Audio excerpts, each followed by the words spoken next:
Olá, caros amigos que gostam do direito administrativo. Hoje nós vamos dar continuidade às nossas aulas aqui no canal Minuto de Direito Administrativo. Nesta aula nós vamos tratar dos atos administrativos em espécie. Quanto ao conteúdo, os atos administrativos em espécie se dividem em autorização, licença, permissão e admissão. Autorização. Autorização é o ato administrativo discricionário pelo qual o poder público defere ao particular o uso privativo de um bem, por exemplo, a autorização para o uso de um espaço público ou a prática de um ato material, por exemplo, a autorização para o porte de arma, havendo interesse público e particular.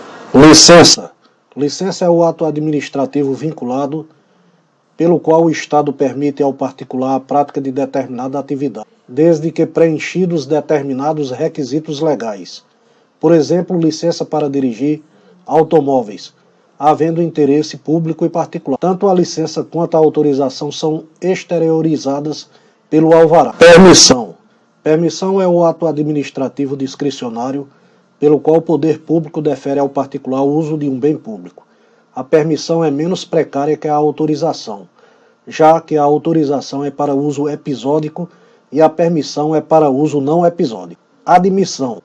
Admissão é o ato administrativo vinculado pelo qual o poder público admite em estabelecimento governamental aquele que preenche requisitos legais para a fruição de um serviço público. Por exemplo, a admissão à universidade pública de um estudante que passou pelo vestibular. Permissão. Permissão é o ato administrativo discricionário pelo qual o poder público defere ao particular o uso de um bem público. A permissão é menos precária que a autorização, já que a autorização é para uso episódico e a permissão é para uso não episódico. Admissão.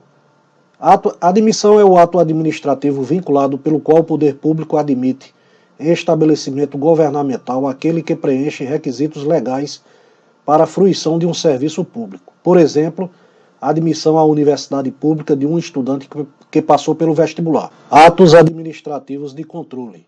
Aprovação e homologação. A aprovação é um ato administrativo discricionário pelo qual a administração pública se manifesta prévia ou posteriormente à prática de outro ato. Homologação é um ato administrativo vinculado pelo qual a administração pública faz um controle de legalidade sobre outro ato, sempre a posteriori. Por exemplo, a homologação da licitação. Os atos administrativos enunciativos são o parecer e visto. Parecer é uma opinião que alguém profere sobre assunto técnico ou jurídico.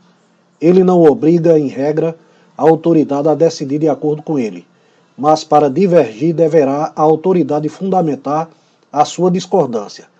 Às vezes o parecer é vinculante, como por exemplo, na concessão de aposentadoria por invalidez, em que a autoridade deverá decidir de acordo com o laudo médico.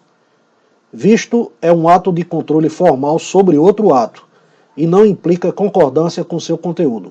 Por exemplo, visto colocado no requerimento para o superior imediato, encaminhado pelo superior imediato. Quanto à sua forma, os atos administrativos são divididos em decreto, resolução, circular, despacho e alvará. Decreto é a forma pela qual se revestem os atos praticados pelos chefes do Poder Executivo, nas diversas esferas de governo, sejam atos gerais, sejam atos individuais. Resolução e portaria são as formas pelas quais se revestem os atos gerais e individuais praticados por outras autoridades que não sejam chefes do Executivo. Circular é um ato que visa a ordenação dos serviços. Assim, os órgãos superiores podem expedir ordens internas e uniformes para seus subordinados, visando a ordenação dos serviços. Despacho é a decisão colocada em requerimentos ou processos administrativos sujeitos à análise da autoridade. Se um despacho acolhe um parecer sobre determinado assunto, será chamado de despacho normativo, e a partir daí os casos idênticos terão o mesmo fim. Alvará é a forma pela qual se revelam os atos de licença e de autorização praticados com base no poder de polícia administrativa.